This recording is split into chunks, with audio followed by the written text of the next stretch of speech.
Hello, നമസ്കാരം. ഇത് Shiraz സാറാണ്. ഞാൻ എൻ്റെ പേര് എഴുതുന്നതിൽ വിട്ടുപോയി. ഓക്കെ, അപ്പോൾ ഇന്നത്തെ ഉച്ചക്കത്തെ സോഷ്യോളജി പാഠഭാഗത്തിലേക്ക് നമുക്ക് പോവാം.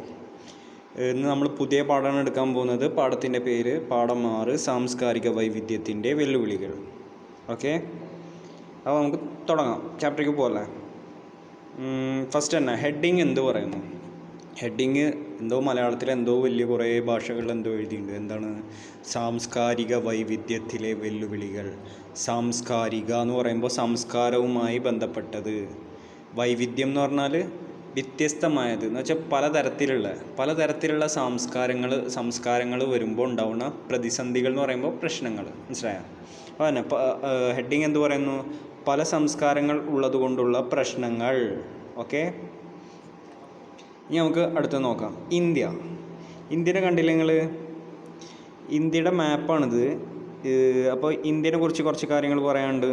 ഇന്ത്യ എന്ന് പറഞ്ഞാൽ ഇന്ത്യയുടെ മുകൾ ഭാഗത്തുള്ളത് കാശ്മീർ, താഴെ കേരളം, വലത്തേ ഭാഗത്ത് വെച്ചാൽ മ്യാൻമർ എന്നൊക്കെ എഴുതി കണ്ടില്ലേ? ആ ഭാഗത്തുള്ളതാണ് വടക്ക് കിഴക്കൻ ഇന്ത്യ, നോർത്ത് ഈസ്റ്റ് ഇന്ത്യ എന്ന് പറയും.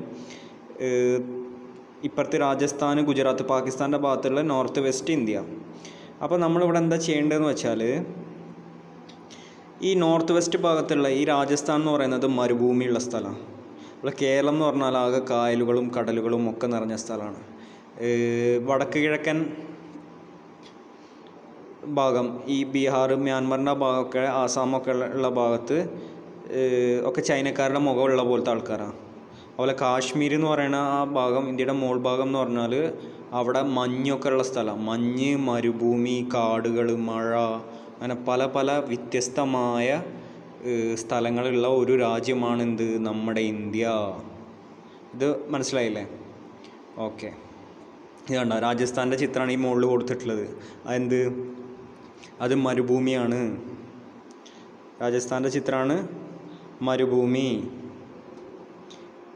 ഓക്കെ, ഇനി അതേപോലെ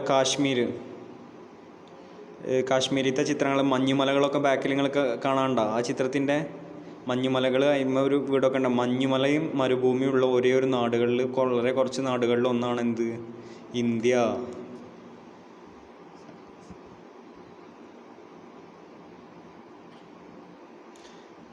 പിന്നെ അടുത്തത് നോക്കാം, മാറ്റങ്ങൾ.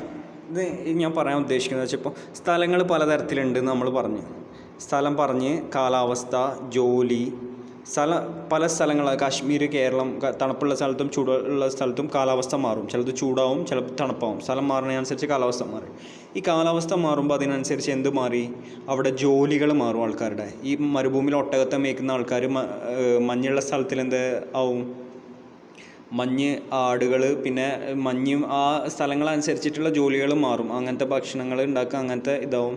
പിന്നെ ഭക്ഷണം എന്ന് പറഞ്ഞാൽ മഞ്ഞുള്ള സ്ഥലത്ത് കഴിക്കുന്ന ഭക്ഷണം ആവില്ല നമ്മൾ ചൂടുള്ള സ്ഥലത്ത് കഴിക്കുക. മനസ്സിലായോ? അതേപോലെ ആചാരങ്ങൾ, പല ആചാരങ്ങളുണ്ടാവും. പല മതങ്ങളുണ്ടാവും. ബുദ്ധമതമൊക്കെ ഉള്ള ഭാഗമാണ് ഈ തണുപ്പുള്ള ഏരിയയിൽ, കാശ്മീർ. അപ്പോൾ എന്തൊക്കെ ഉണ്ടാവും? സ്ഥലം മാറുന്നതിനനുസരിച്ച് കാലാവസ്ഥ മാറും. കാലാവസ്ഥ മാറുന്നതിനനുസരിച്ച് ജോലി മാറാം, ഭക്ഷണം മാറാം, ആചാരങ്ങൾ മാറാം. ഇതൊക്കെ അനുസരിച്ചിട്ട് എന്ത് മാറും? ഇതൊക്കെ ഡിപ്പെൻഡ് ചെയ്തിട്ടാണ്, ഇതിനൊക്കെ ആശ്രയിച്ചിട്ടാണ് എന്തുള്ളത്? ആൾക്കാരുടെ സ്വഭാവം മാറും. അപ്പം ഇതിനെയാണ് എന്ത് നമ്മൾ പറയുന്നത്?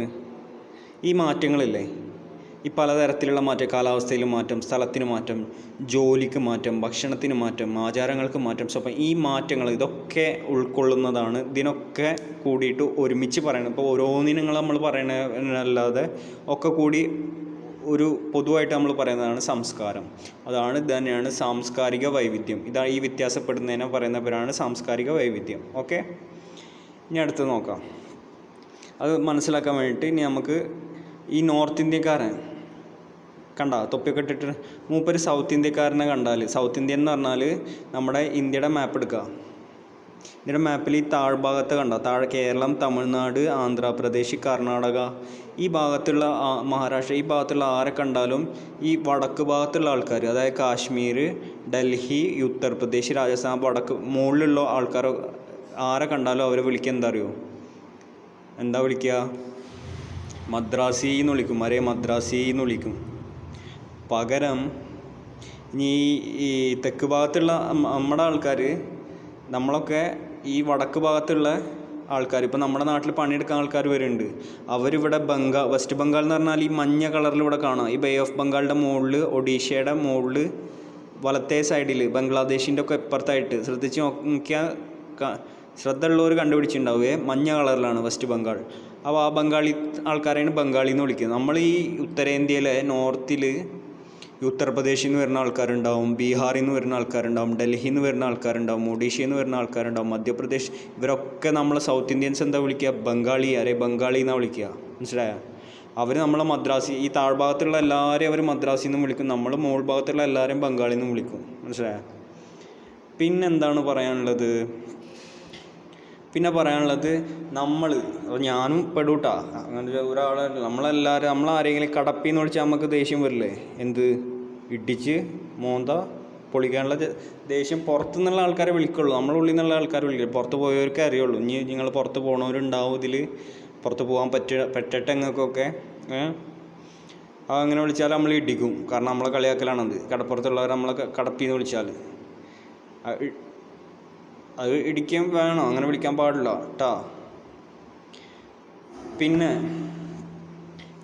അടുത്തതെന്ന് പറഞ്ഞാൽ ഇതൊരു കുട്ടിയാണ്. ആ കുട്ടി അതിൻ്റെ ഉമ്മയുടെ ഗർഭപാത്രത്തിലാണ്, വയറ്റിലാണ്. അപ്പോൾ കുട്ടി പറയാണ് കേട്ടോ, ഞാൻ മുസ്ലിമായിട്ടാണ് ജനിക്കേണ്ടത്. ഞാൻ മുസ്ലിം ആവാനുള്ള പരീക്ഷയിൽ നല്ല മാർക്ക് കിട്ടിയിട്ടുണ്ട്. അപ്പോൾ മിക്കവാറും ഞാൻ മുസ്ലിമായിട്ട് തന്നെ ആവും. ഹിന്ദു പരീക്ഷ ആവാനുള്ള മാർക്കിൽ കുറവായിരുന്നു. ക്രിസ്ത്യൻ പരീക്ഷയിൽ മാത്രം മാർക്കില്ല. മുസ്ലിം ആവാനുള്ള പരീക്ഷ ഞാൻ പാസ്സായിക്കണം. അപ്പോൾ മുസ്ലിമായിട്ട് ഇങ്ങനെയൊക്കെ വിചാരിച്ചിട്ട് ഒരു കുട്ടി ജനിക്കുക. ഇങ്ങനെയൊന്നും വിചാരിച്ചിട്ടല്ല കുട്ടി ജനിക്കുക.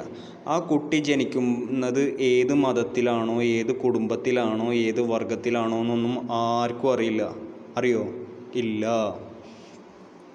അപ്പോൾ അവരെന്താ ചെയ്യേണ്ടതെന്ന് വെച്ചാൽ, എന്നിട്ടും ആ കുട്ടി ഒരു മനുഷ്യനാണെന്നുള്ളതാണ് അടിസ്ഥാനം. എന്ന് വെച്ചാൽ ആ കുട്ടി മുസ്ലിമാണെന്ന് ഒന്നും ഒരു ഹിന്ദു മതത്തിൽ ജനിക്കണമെന്നൊന്നും തീരുമാനിച്ചിട്ടല്ല ജനിക്കുന്നത്.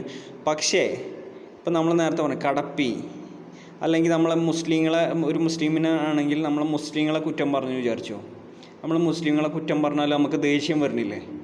കാരണം മുസ്ലിങ്ങൾ, നമ്മളിപ്പോൾ ഒരു ഡോക്ടർ ആവണമെന്നുണ്ടെങ്കിൽ നമ്മൾ പരീക്ഷ പാസ്സാണ്. നമ്മൾ മുസ്ലിം ആവാൻ നമ്മൾ യാതൊരു പണി കൊടുത്തില്ല. പക്ഷെ എന്നിട്ടും ഒരു മുസ്ലിങ്ങളെ കുറ്റം പറയുമ്പോൾ നമുക്ക് ദേഷ്യം വരുന്നത് എന്തുകൊണ്ടാണ്? അതാണ് മനസ്സിലാക്കേണ്ടത് കേട്ടോ. അപ്പോൾ അത് നമ്മൾ ആ മുസ്ലിം സാഹചര്യങ്ങളിൽ വളർന്നുകൊണ്ട് നമുക്ക് നമ്മളെ തന്നെ ഇഷ്ടപ്പെടുന്നു, നമ്മുടെ സാഹചര്യങ്ങളെ ഇഷ്ടപ്പെടുന്നു.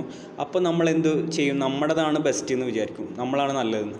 മറ്റുള്ളവരെ നമ്മൾ പരിഗണിക്കുക. കാരണം നമ്മളെ സംസ്കാരം ഇതാണ്. അപ്പോൾ നമ്മളെ സംസ്കാരത്തിനെ കളിയാക്കി നമുക്ക് ഇഷ്ടപ്പെട്ടില്ല, മോശമാണെന്നല്ല പറയുന്നത്. പക്ഷെ മറ്റുള്ളവരെ സംസ്കാരം അതാണ്. അപ്പോൾ നമ്മൾ അവരെ മോശക്കാരാക്കണം, അവരെ ഉൾക്കൊള്ളാനുള്ള ഒരു മനസ്സ് നമുക്ക് ഉണ്ടാവണം. അതാണ് ഞാൻ പറയാൻ ഉദ്ദേശിക്കുന്നത് കേട്ടോ. അപ്പോൾ ഇതൊരു നിങ്ങൾക്ക് ചിന്തിക്കാൻ വേണ്ടിയിട്ടുള്ള ഒരു ചിത്രമാണിത് കേട്ടോ. ഇനി നമ്മുടെ ടെക്സ്റ്റിൽ പറയുന്ന ഒരു ഭാഗം എന്ന് പറഞ്ഞാൽ സാമുദായിക സത്വം എന്ന് പറഞ്ഞാൽ എന്താണെന്ന്. സാമുദായിക സത്വം. ഓക്കെ, സാമുദായിക സത്വം എന്ന് പറഞ്ഞാൽ, ഇപ്പോൾ ഒരു മുസ്ലിം, ഞാനൊരു ഹിന്ദുവിനെ കണ്ടു വിചാരിച്ചോ. അപ്പോൾ ആ രണ്ടാൾക്കാരുടെ, ഞാൻ മുസ്ലിം ആണെന്നുള്ളത് എൻ്റെ സാമുദായിക സത്വമാണ്. ഹിന്ദുവിനെ കാണുമ്പോൾ ആ ഹിന്ദുവിന് ഈ മുസ്ലിമിനെ കാണുമ്പോൾ അവന് ഹിന്ദു എന്നുള്ളതാണ് അവൻ്റെ സാമുദായിക സത്വം. ഇതേപോലെ ഞാനൊരു ഇന്ത്യക്കാരൻ വേറൊരു പാകിസ്ഥാൻകാരനെ കണ്ടു. അപ്പോൾ ഞാൻ ഇന്ത്യക്കാരനാണെന്നുള്ളതാണ് എൻ്റെ സാമുദായിക സത്വം. അവനൊരു പാകിസ്ഥാൻകാരനാണെന്നുള്ളതാണ് അവൻ്റെ സാമുദായിക സത്വം. അതുപോലെ തന്നെയാണ് ഒരു മലയാളി തമിഴനെ കണ്ടുമുട്ടുന്നത്. ഞാനൊരു മലയാളിയാണെന്നുള്ളതാണ് എൻ്റെ സാമുദായിക സത്വം, അവൻ തമിഴനാണെന്നുള്ള അവൻ്റെ സാമുദായിക സത്വം. എന്ന് വെച്ചാൽ നമ്മളെ ഭാഷ, മതം, രാജ്യം ഇതൊക്കെ പെടും സാമുദായിക സത്വത്തിൽ. ഇനി ഉദാഹരണങ്ങളുണ്ട്, നിങ്ങൾക്ക് പെട്ടെന്ന് മനസ്സിലാവാൻ വേണ്ടിയിട്ടാണ് ഞാൻ അത് മാത്രം ഇതാക്കിയത് കേട്ടോ. ഇനി അടുത്ത യുദ്ധം, വാർ. ഓക്കെ, യുദ്ധം എന്തുകൊണ്ടുണ്ടാവുന്നു? യുദ്ധം എന്തുകൊണ്ടുണ്ടാവുമെന്ന് വെച്ചാൽ, ഇപ്പോൾ ഞാനൊരു ഹിന്ദു, എൻ്റെ സാമുദായിക സത്വം ഞാൻ പറഞ്ഞേ, ഞാനൊരു മുസ്ലിം, ഞാൻ ഹിന്ദു. അങ്ങനെയാണെങ്കിൽ യുദ്ധം എന്ന് പറഞ്ഞാൽ അത് മാത്രമല്ല, രാജ്യങ്ങൾ മാത്രം നമ്മൾ വർഗീയ ലഹളകൾ, തല്ലൂട്ടങ്ങളൊക്കെ പെടുത്തിക്കും നിങ്ങൾ. അപ്പോൾ ഈ രണ്ട് വ്യത്യസ്ത സാമുദായിക സത്വങ്ങൾ, ഇപ്പോൾ ഹിന്ദു മുസ്ലിമും തമ്മിൽ അടി ഉണ്ടാവും. കാരണം അത് രണ്ട് സാമുദായിക സത്വങ്ങളാണ്. അത് വിട്ടോ. ഇനി ഇന്ത്യയും പാകിസ്ഥാനും തമ്മിൽ അടി ഉണ്ടാവും. രണ്ട് സാമുദായിക സത്യങ്ങളാണ് അവ. അതേപോലെ ഒരു മലയാളിയും തമിഴനും ഇപ്പം മുല്ലപ്പെരിയാർ എന്ന് പറഞ്ഞിട്ട് ഒരു ഡാമിൻ്റെ പേരിൽ അടി ഉണ്ടായി. അതെന്താ? രണ്ട് സാമുദായിക സത്വങ്ങളാണ്.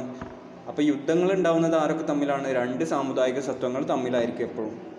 ഇവിടെ പറഞ്ഞുകൊണ്ട് വ്യത്യസ്ത സാമുദായിക സത്വത്തിൽ പെട്ടവർ തമ്മിലുള്ള മത്സരമാണ് യുദ്ധം.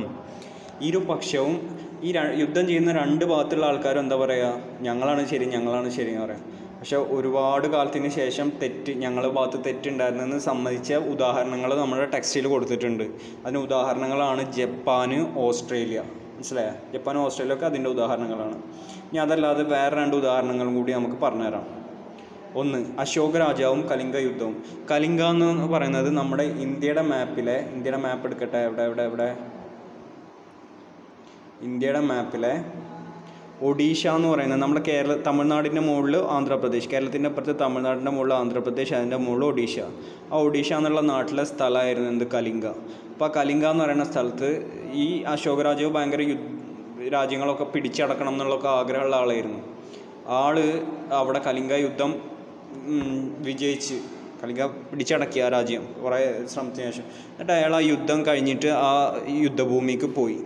യുദ്ധം കഴിഞ്ഞിട്ട് ആൾക്കാരൊക്കെ മരിച്ചു കിടക്കുന്ന കഴുകനൊക്കെ ഈ മനുഷ്യ ശരീരങ്ങൾ കൊത്തി വലിക്കുന്ന യുദ്ധഭൂമിയിലേക്ക് പോയി. അപ്പോൾ യുദ്ധഭൂമിക്ക് പോയപ്പോൾ ആകെ മരിച്ചവരും കുടുംബക്കാരും ഒക്കെ കരയണു ഇതൊക്കെ കണ്ടപ്പോൾ ആൾക്ക് ഭയങ്കര സങ്കടമായി. അപ്പോൾ അതോടെ ആ കലിംഗ യുദ്ധത്തിന് ശേഷം ഉണ്ടായ ആ മരണങ്ങളൊക്കെ കണ്ട് അശോകന് ദുഃഖിച്ച്, ഇനി ഞാനൊരു യുദ്ധത്തിന് ഒരാൾക്കാരെ ഉപദ്രവിക്കില്ല. അയാൾ ബുദ്ധമതം സ്വീകരിച്ചു. ബുദ്ധമതത്തിൻ്റെ പ്രത്യേകത എന്താണെന്ന് വെച്ചാൽ ബുദ്ധമതത്തിൽ അഹിംസയാണ്. അഹിംസ എന്ന് പറഞ്ഞാൽ ഹിംസിക്കാൻ പാടില്ല. ഹിംസ എന്ന് പറഞ്ഞാൽ കൊല്ലാൻ പാടില്ല ആരെയും. പക്ഷേ ആരെയും കൊല്ലാൻ പാടില്ല എന്നുള്ളതാണ് അഹിംസ. ആരെയും ഹിംസിക്കരുത്, ആരെയും കൊല്ലാൻ പാടില്ല. അങ്ങനെ ബുദ്ധമതം സ്വീകരിക്കുക മാത്രമല്ല, അയാൾ ഇന്ത്യ മൊത്തം ഈ രാജാവ് അശോക നിങ്ങൾ കേട്ടിട്ടുണ്ടാവും. ഇന്ത്യ മൊത്തം ഇത് ബുദ്ധമതം പ്രചരിപ്പിക്കുകയും ചെയ്തു. ഇന്ത്യയും പാകിസ്ഥാൻ ദൂരദേശങ്ങളിലൊക്കെ ബുദ്ധമതത്തിൻ്റെ ആളായി ഈ കലിംഗ യുദ്ധത്തിന് ശേഷം. അതേപോലെ ഉണ്ടായ സംഭവമാണ് ഹിരോഷിമ നാഗസാക്കി. രണ്ടാം ലോക മഹായുദ്ധം എന്ന് പറഞ്ഞിട്ടൊരു സംഭവം ഉണ്ടായിട്ടുണ്ട്. നമുക്ക് ഇന്ത്യക്ക് സ്വാതന്ത്ര്യം കിട്ടിയ വർഷത്തിനോട് അടുപ്പിച്ച് 1947 ഇന്ത്യക്ക് സ്വാതന്ത്ര്യം കിട്ടിയ അതിൻ്റെ കുറച്ച് കൊല്ലം മുന്നെയാണ് രണ്ടാം ലോക മഹായുദ്ധം ഉണ്ടായത്.